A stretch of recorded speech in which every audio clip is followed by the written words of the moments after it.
안녕하세요. 밤라디오 민준에 오신 것을 환영합니다. 여러분의 방문에 감사드립니다. 이번 사연을 소개할게요. 안녕하세요. 경기도에서 생활하는 평범한 주부이자 어머니인 45세 여성입니다. 시어머니와의 최근 통화에서 이번만 봐주세요.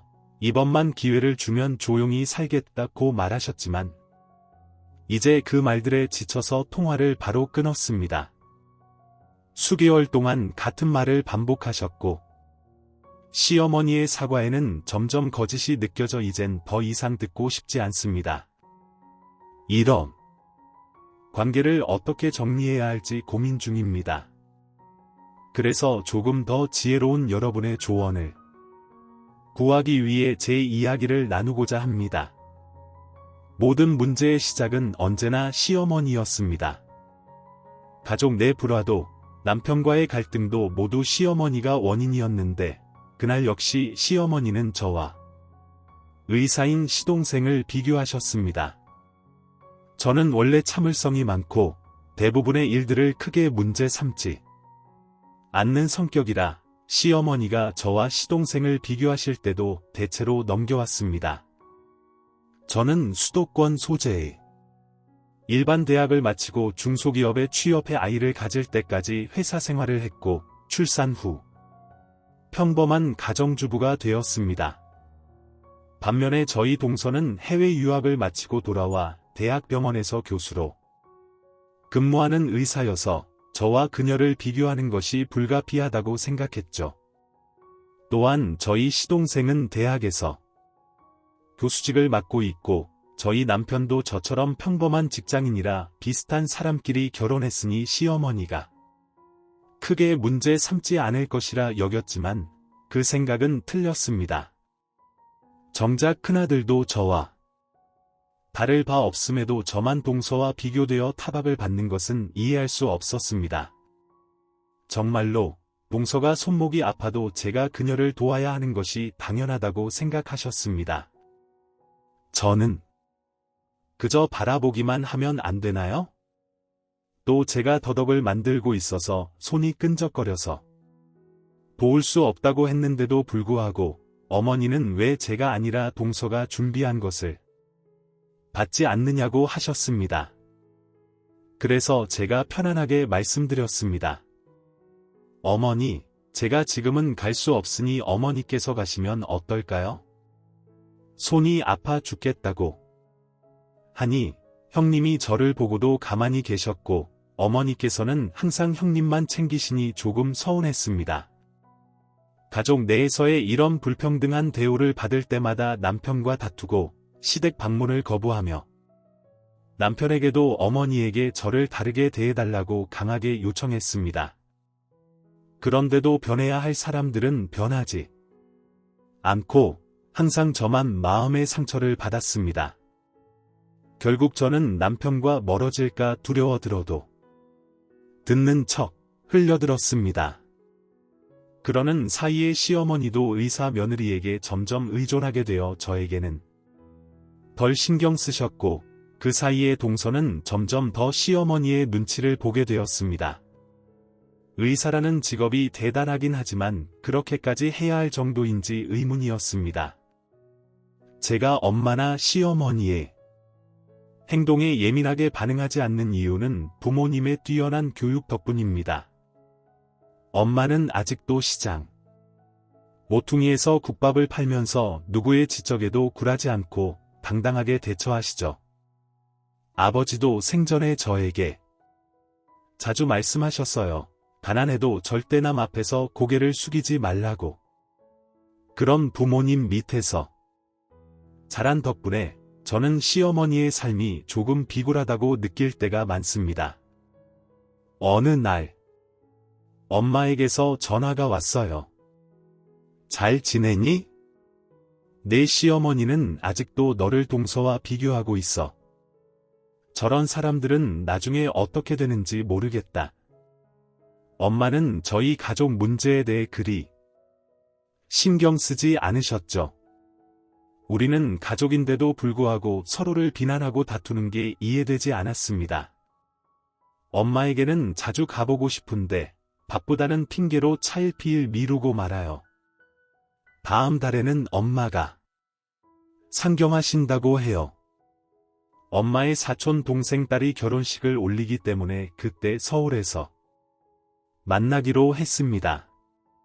엄마는 모바일 청첩장을 보내주셨고 놀랍게도 그날은 남편의 사촌 동생도 같은 예식장에서 결혼식을 올리는 날이었어요. 너무나 우연이라 신기하게 생각했습니다. 그래서 엄마를 모시고 같이 가기로 했어요.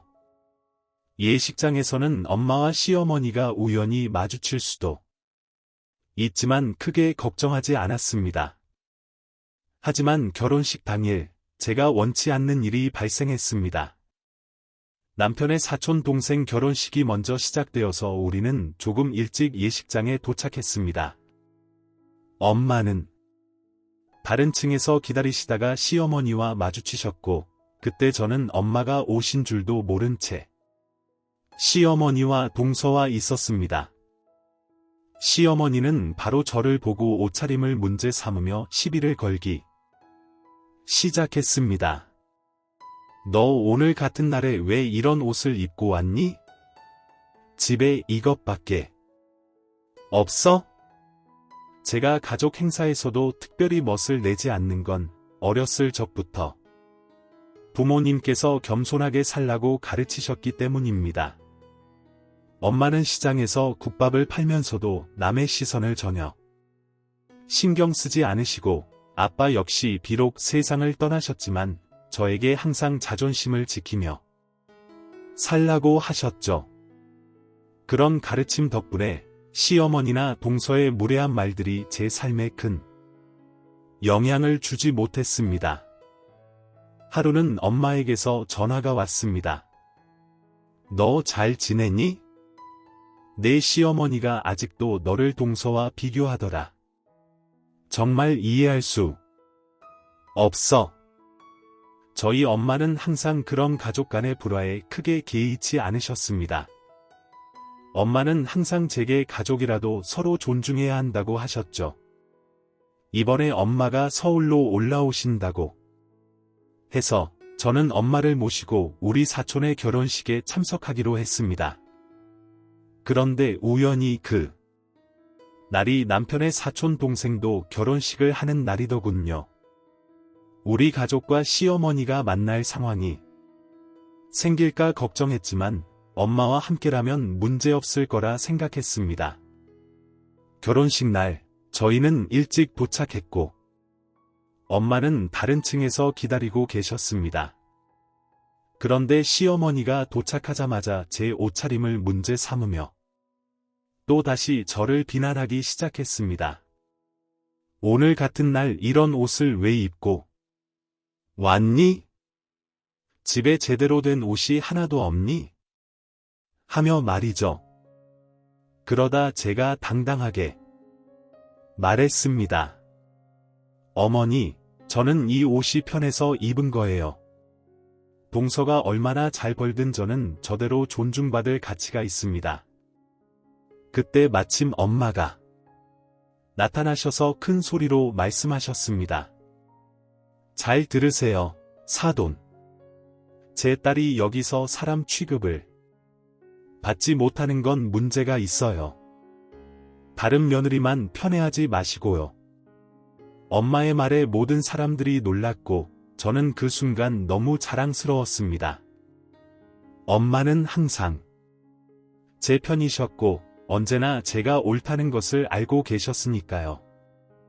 그리고 그날 이후로 시어머니도 제게 조금 더 예의를 갖추기 시작했습니다.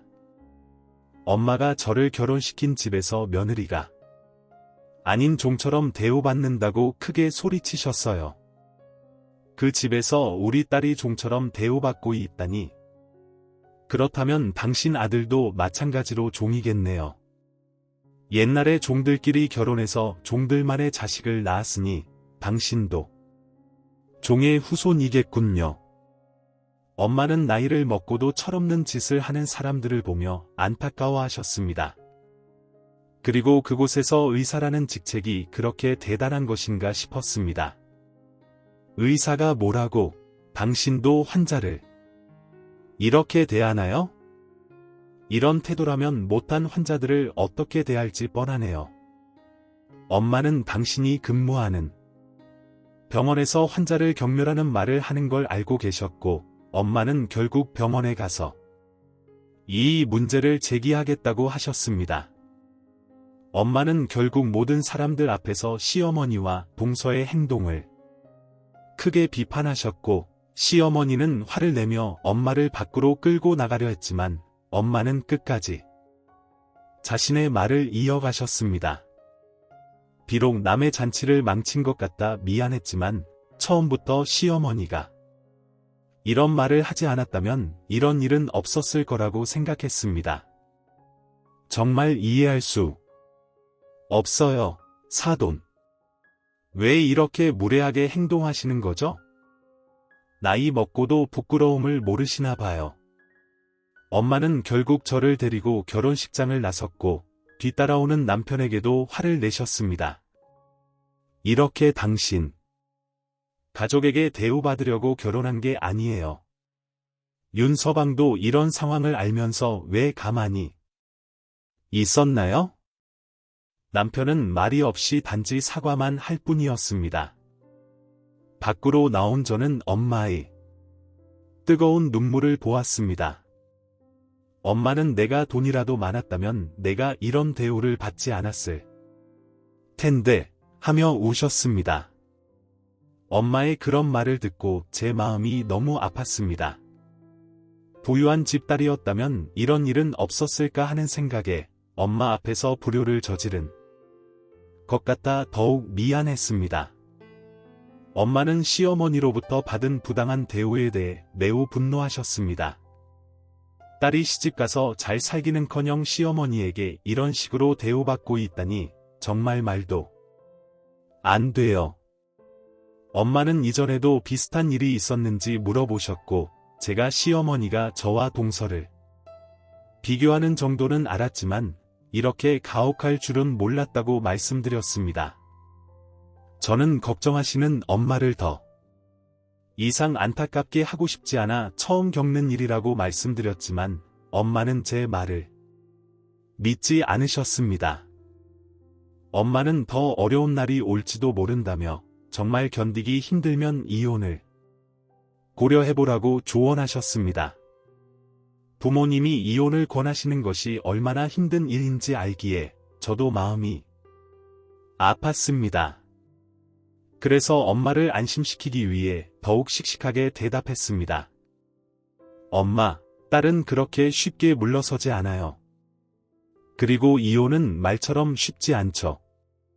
사실 이혼에 대해 들어보면 그 과정이 얼마나 힘든지 글로는 표현도 어렵다는 걸 알고 있습니다. 이 일 이후로 시어머니는 더 악랄해져 저뿐만 아니라 엄마에게까지 해를 끼쳤습니다. 엄마가 운영하는 가게에 대해 거짓 신고를 하여 비위생적이라고 주장했고, 이 사실을 제게 자랑하듯이 말했습니다. 어머니, 그걸 어떻게 아세요? 엄마 가게 신고된 걸 저는 말씀드리지 않았는데요. 설마 어머니께서 하셨나요? 시어머니의 행동에 충격을 받고 제가 엄마를 보호하기 위해 무엇을 할 수 있을지 고민했습니다. 어머니, 왜 이런 식으로 복수하시는 건가요? 저한테 미우시면 저에게만 그러시면 됩니다. 왜 엄마까지 힘들게 하시는 거죠? 정말 너무하시네요. 이 상황을 겪으며 엄마는 저에게 전화를 하셨는데 또 시어머니가 무슨 일을 벌였는지 알아보기 위해 급히 전화를 받았습니다. 엄마의 목소리에서는 또다시 어려움을 겪고 계신 듯한 걱정이 묻어나왔고, 저는 이 모든 상황에서 어떻게 해야 할지, 심지어 이혼까지 고민해야 하는지 진심으로 고민하게 되었습니다. 엄마는 그 전화를 받고 목소리가 떨리는 것이 청취하기 힘들 정도였습니다. 박씨 할아버지의 이름만 들어도 과거의 그림자가 되살아나는 듯 했습니다. 엄마는 그렇게 고통스러운 기억을 품고 살았지만 저는 그것들을 제대로 알지 못했었습니다. 할아버지가 이제 와서 엄마에게 연락을 한다니 저 역시 혼란스러웠습니다. 엄마는 깊은 한숨을 내쉬며 할아버지의 연락 이유를 설명하기 시작했습니다. 할아버지가 말하길 생전에 엄마와의 관계를 회복하고 싶어 하셨고 그간의 불행했던 일들에 대해 사과하고 싶어 하셨다고 했습니다. 그러나 엄마는 그 말을 쉽게 받아들이지 못했습니다. 엄마에게 그분의 연락은 과거의 아픔을 다시 들추어내는 것과 같았기 때문입니다. 엄마가 말씀하시길 그 사람이 왜 이제 와서 사과하려는 건지 정말 이해할 수 없어. 그 많은 시간을 어떻게 그렇게 쉽게 넘길 수 있는 거지? 라고 하셨습니다. 엄마는 이번 일로 인해 다시 한번 과거의 상처가 되살아났고 그로 인해 많은 감정적인 고통을 겪고 계셨습니다. 저는 엄마의 고통을 이해하면서도 어떻게 엄마를 도울 수 있을지 고민이 되었습니다.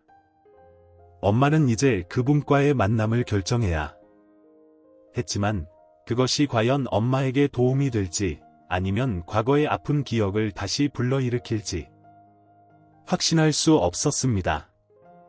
엄마는 저에게 이런 사정을 말씀하시며 나 정말 그 사람을 만나야 할까? 그렇게 해서 얻는 게 뭐가 있을까? 라고 물으셨습니다. 그 말을 듣고 저는 엄마에게 조심스럽게 제 의견을 말씀드렸습니다. 엄마, 그분을 만나기 전에 엄마 자신의 마음이 준비되어 있어야 해요. 그 사람과의 만남이 엄마에게 힘든 기억만을 되살리지 않고 어쩌면 용서와 치유의 기회가 될 수도 있어요. 하지만 그 결정은 엄마가 하셔야 해요. 엄마가 준비되지 않았다면 굳이 만날 필요는 없습니다. 엄마는 저의 말을 듣고 조용히 고민에 잠기셨습니다. 이 모든 상황이 엄마에게 쉽지 않은 결정이 될 것임을 알고 있었습니다. 하지만 엄마가 자신의 과거를 마주하고 어쩌면 그 상처에서 벗어날 수 있는 기회를 가질 수 있기를 바랐습니다. 나도 너무 놀라서 나보고 박향미 맞냐고 묻길래 아니라고 하고 그런 사람 없다고 하고 그냥 끊어버렸어. 우리 가게 번호까지 알면 내가 여기서 장사하는 것도 알고 있다는 건데 또 찾아오면 어떡하지? 엄마 그럼 내가 당장 내려갈게. 내려가서 엄마 옆에 있을게. 그러니까 내일까지만 기다려줘. 아니야 너도 애랑 윤 서방 챙겨야지. 엄마 혼자 있어도 돼. 무서울 게 뭐 있어? 내가 무슨 죄를 저질렀다고. 엄마 그래도 내가 갈게. 내가 갈 테니까 집에 계세요. 남편에겐 엄마가 아파서 엄마한테 갔다 와야 될 것 같다고 했고 새벽같이 표를 끊어 엄마에게 달려갔어요. 그 할아버지에게 또 전화가 오면 제가 받아 2번 다시 연락하지 말라고 막 따지려고 했죠. 그리고 제가 엄마네 집에 간 며칠 뒤 양복을 차려 입은 어떤 남자가 엄마 이름을 부르며 엄마를 막 찾기 시작했어요. 분명히 그쪽에서 보낸 사람 같아. 저는 대문 밖으로 나가 왜 우리 엄마를 찾는 거냐고 당신 뭐냐고 경찰을 부른다고 소리를 지르니 그 남자가 제게 명함을 한 장 주며 본인은 박씨 할아버지의 전담 변호사라고 하더라고요. 할아버지가 본인을 여기까지 보냈다며 재산 분할에 관련해 긴히 드릴 말씀이 있다고 했어요. 그렇게 그 변호사에게 전해 들은 말은 가히 좀 충격적인 말들이었어요.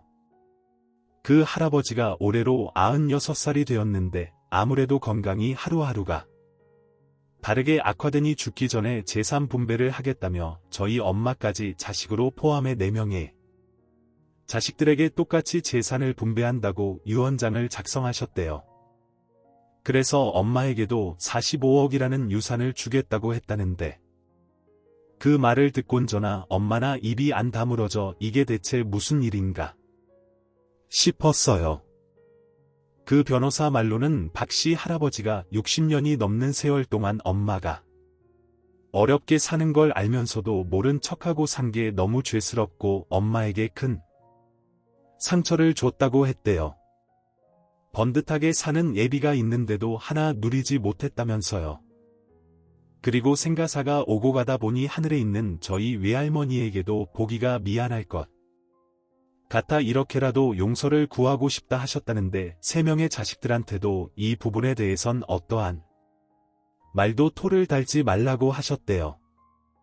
그리고 세 자식들은 미리 재산을 다 받아 이제 엄마만 남아서 그동안 엄마를 찾아다녔다고 했다는데 엄마는 그 말을 듣곤 깊은 생각에 빠진 듯 아무 말씀도 하지 못하셨어요. 제가 볼 땐 그 돈을 정말 받아도 되는지 고민을 하시는 것 같았죠. 근데 변호사님 말로는 엄마도 충분히 받을 권리가 있고 법적으로도 전혀 문제가 되지 않는 돈이라고 설명을 해주셨어요. 그리고 그 할아버지 자식들 또한 엄마에게 주는 돈을 깔끔하게 인정했으니 괜찮다고 하였어요. 그럼 희돈 받기 전에 그분을 한번 찾아뵐 수 있을까요?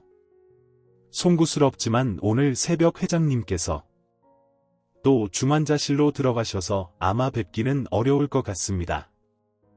그리고 며칠 전에 회장님께서 따님분을 만나고 싶다며 전화를 하셨다고 했는데 나인분이 거절을 하셨다고 저한테 신신당부를 하시며 이 말들을 꼭 전해달라고 하셨어요. 네, 제가 그때는 경황이 없어서요. 그럼 나중에라도 그분이 돌아가시면 제가 장례식은 갈 수 있나요?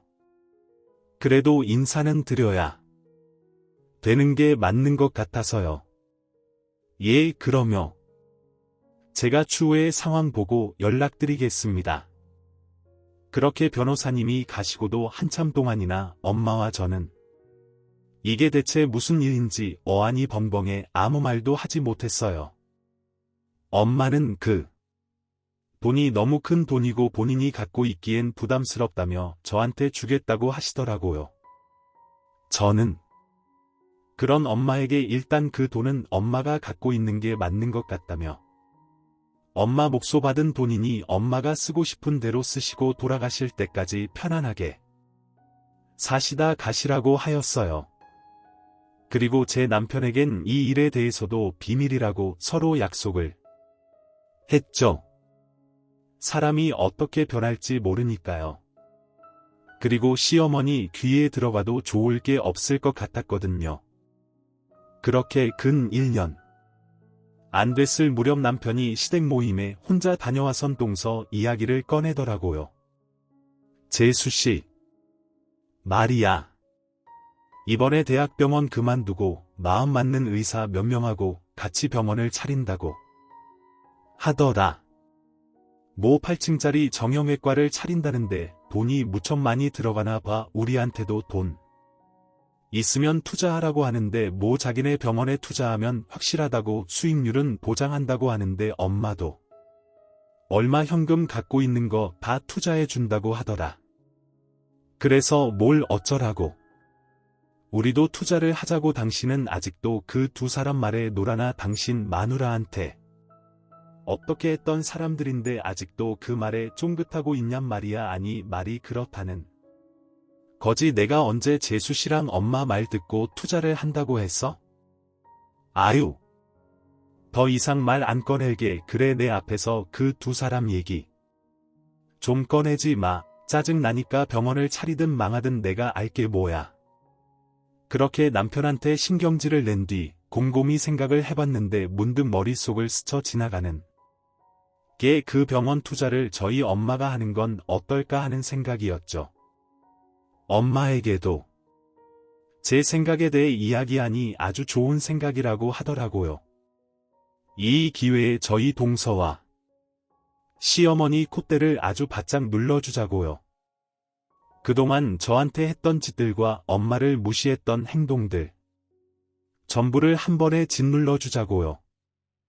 그렇게 저는 남편과 시댁 식구들 모르게 동서가 차리는 병원의 투자자들과 비밀스럽게 접견을 하게 되었고 몇 차례 만나서 의논을 한 끝에 엄마의 명의로 제일 크게 투자를 하기로 하였어요.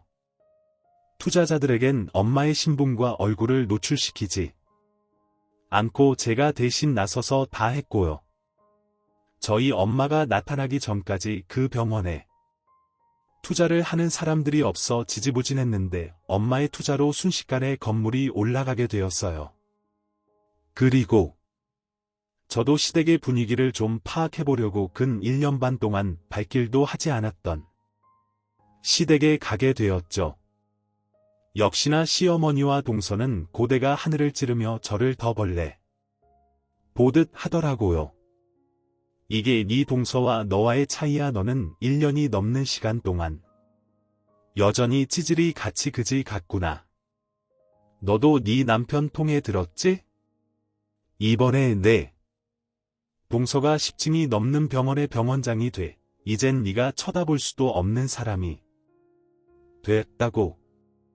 아니 너 설마 네 동서가 병원 차렸다는 말에 돈 냄새 맡고 기웃거리는 거냐? 어유 뭐라도 떨어질 줄 알고 야 돈은 뭐 걷어나오냐? 네 동서 따까리라도 해. 그럼 저렇게 뭣도 없는 것들이 아주 돈 냄새는 또 기가 막히게 맡는다니까. 네 맞아요. 어머님 저 동서한테 뭐라도 좀 일거리라도 받아서 할까 해서 왔어요. 그동안 제가 제 주제를 모르고 어머님하고 동서한테 까불었어요. 그래서 이제라도 제 수준에 맞게 행동하려고요. 그동안 죄송했습니다. 동서 미안해. 동서가 이렇게 대단한 사람이었는데 말이야. 저는 일부러 더 불쌍한 척 연기를 했고 시어머니와 동서는 기다렸다는 듯 짐작에 이렇게 했었어야 됐다고 저를 막 다그치더라고요.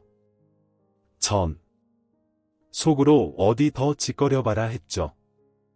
니들이 말한 대로 더 대단한 사람이 누구인지 보자고요. 그렇게 한 세 달 후 드디어 동서병원이 개업을 하는 날이 되었고 시어머니는 전날부터 연락이 와. 너 내일 무슨 날인지 알지? 내일 일손만이 필요하니까 와서 따까리 노르디나 해. 그리고 예전처럼 그지 같은 옷 입고 와서 재수없게 손님 떨어지게 만들지 말고 제대로 좀 하고 와. 알겠어? 내일 그 병원 투자자들도 온다 그랬으니까 내 어머님 최대한 그지 같지 않게 하고 가겠습니다. 이 말을 하면서도 속으로 얼마나 이를 갈았는지 내일 저희 엄마의 존재를 알게 된 시어머니와 동서의 일그러진 얼굴 볼 생각에 아주 신이 나 있었어요. 그리고 다음날 저는 일부러 더 거지같이 옷을 입고 엄마에게도 아주 추레한 옷을 입고 오시라고 부탁을 드렸어요. 그렇게 누가 봐도 누추한 차림을 하고 동서병원 개업식에 찾아갔죠.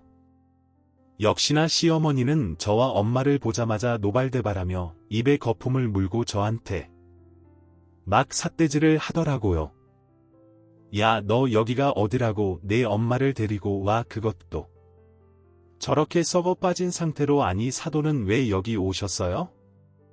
여기가 무슨 노숙자들이 오는 병원인 줄 알아요? 사돈도 우리 며느리 떡 보려고 온 거예요. 아주 둘 다 그지근 성들이 있나? 여기 비프들만 오는 추호와 병원이야. 니들 같은 사람들이 얼쩡거리면 손님들 다 떨어져 나간다고. 너 지금 네 동서 얼굴에 먹칠하려고 환장했지. 일부러 네 엄마까지 딸랑이로 붙이고 왔지. 너 당장 나가. 당장 안 나가. 하준내가 창피해선 그렇게 시어머니가 고래고래 난리를 쳤고 동서까지 썩은 얼굴을 하고 제 팔을 막 잡아당기며 나가라고 하는데 그때 마침 병원 투자자들이 하나둘씩 들어오기 시작했고 동서는 병원 투자자들의 등장으로 더 호들갑을 떨며 저희를 내쫓으려고 했어요. 저희 엄마 또한 제 팔을 잡고 있던 동서의 팔을 세게 내리치며 내가 왜 나가야 해? 나 여기 충분히 한몫하는 사람이야. 지금 그게 뭔 말 같지도 않은 소리예요. 사돈 치매에 걸리셨어요? 치매에 걸리셨으면 정신병원에 가요. 그리고 그때 투자자 한 명이 저와 저희 엄마를 알아보곤 이쪽으로 와 고개를 숙여 머리를 조아리기 시작하는데 그 모습에 다른 투자자들도 우르르 따라와 똑같이 저희에게 인사를 하기 시작했어요. 그러자 당연히 시어머니와 동서는 이게 뭔 상황인가 싶어 눈만 동그랗게 뜨고 있었죠. 아니 제 원장 지금 회장님한테 이게 무슨 결례가 어서 예의를 갖추지 못해요. 아이고 회장님 아니 오신다고 말씀하셨음 저희가 마중이라도 나가 있을 텐데요. 오시는데 불편하진 않으셨어요. 이렇게 직접 병원 개업날까지 와주셔서 감사합니다. 얼른 최 원장도 인사드려요. 네 아니 이게 무슨 이 사람이 모 회장님이라니요? 이 사람은 저희 형님의 어머니인데 지금 무슨 소리 하시는 거예요? 다들 말 끝에 다른 분이 저희 엄마를 최대 투자자라고 설명을 했고 저희 엄마 아니었음 이 병원은 단 1층도 못 올라갔을 거라며 빨리 고개 숙여 사과를 드리라고 난리를 쳤어요. 그러니 그제서야 상황 파악이 된 동서는 머리를 굴려 저희 엄마에게 죄송하다며 이런 분인지 몰라 뵀다고 사죄를 하는데 시어머니 또한 떨떠름한 얼굴을 하고 썩은 표정을 짓더라고요. 그렇게 저희 모녀의 사정을 알게 된 시댁 식구들은 그야말로 경악을 하게 되었고 엄마는 동서에게 본인이 투자한 투자 계약서를 내밀며 약정의 몇 프로 이상 수익금을 내지 못하면 당장이라도 투자금을 뺄 거라고 그야말로 갑질을 하게 되었어요. 그동안 당신네들이 우리 딸한테 한 갑질처럼 똑같이 해주겠다고요. 이럴 땐 정말 갑이 최고이구나 싶었네요. 치사한 방법일 수도 있겠지만 평생토록 저를 구박하고 하대한 이 두 인간들에게 해줄 수 있는 최고의 복수라고 생각했어요. 그날 이후로 동서는 매일같이 저희 엄마에게 연락해 그동안 저를 무시했던 것들 다 반성하고 병원도 열심히 운영을 할 테니 제발 투자금만은 빼지 말아달라고 사정을 했어요. 그리고 시어머니와 둘도 없는 편이었던 동지가 한순간에 적이 되어 둘 다 저한테 달라붙었죠. 시어머니도 더 이상 동서에게 떨어질 게 없다 판단이 들었는지 저한테 아주 최고의 며느리라 칭하며 저희 엄마에게도 일주일에 3-4번씩 장문의 톡을 보내 그동안 자기가 잘못했던 반성문을 써서 보내고 있어요. 사람이 어떻게 이렇게 한순간에 변하는지 정말 기가 차더라고요. 저는 남편에게도 이야기했지만 이혼은 안 할 테니 시모와 시댁과의 인연은 끊겠다고 이야기했어요. 그리고 당신도 긴장의 끈 놓지 말라고 얘기했어요. 자칫 잘못하면 당신이랑도 이혼이라고요. 솔직히 옛날엔 남편이랑 이혼하면 어떻게 살아야 하나 가진 것도 없고 능력도 없는 내가 뭘 해서 먹고 살아야 하나 막막하기만 했는데 이젠 완전히 역전이 되었으니 겁날 것도 없었죠. 그렇게 엄마는 지금까지도 여전히 동서병원의 최대 투자자로 동서에게 갑의 위치에서 권리 행사를 하고 계시고 병원 매출이 좋지 않으면 동서에게 큰 소리도 내고 제대로 운영하라고 소리도 치고 계세요. 그러면 동서도 꼼짝달싹 못하고 엄마한테 설설기고 있고요. 이제 몇 개월 뒤면 벌써 재계약하는 날이 다가오는데 지금부터 동서가 저한테 연락이 와선 엄마에게 투자 계약을 연장해달라고 부탁드리면 안 되냐고 선물까지 바리바리 보내고 있어요. 저는 그런 동서한테 내 알바 아니니까 구질구질하게 나한테 이러지 말라고 싹도 끊어내고 있고요. 저는 이번 일을 통해 느끼게 된 게 사람 인생은 정말 어떻게 풀릴지 어떻게 나아갈지 아무도 모른다는 걸 느끼게 되었어요. 설령 자기보다 하찮고 낮은 위치에 있던 사람이라도 함부로 무시하고 업신 여기면 안 된다는 거려. 이런 뼈저린 경험으로 저 또한 남은 인생은 항상 겸손하고 아무리 잘나도 내세우지 않고 살아야겠다 생각을 했어요. 40이 넘어서도 인생을 다 안다고 생각해도 아직도 알아가야 될 게 많구나 하는 걸 이번 일을 통해 알게 되었어요. 제 이야기 들어주신 모든 분들도 늘 행복과 행운이 가득하시길 바라며 좋은 일들 많이 생기시길 바라겠습니다. 감사드립니다. 오늘도 저와 함께 해주신 시간이 여러분에게 소중한 순간이 되었기를 바랍니다. 다음 영상에서도 여러분을 만나 뵐 수 있기를 기대하며 그때까지 건강하시고 행복한 시간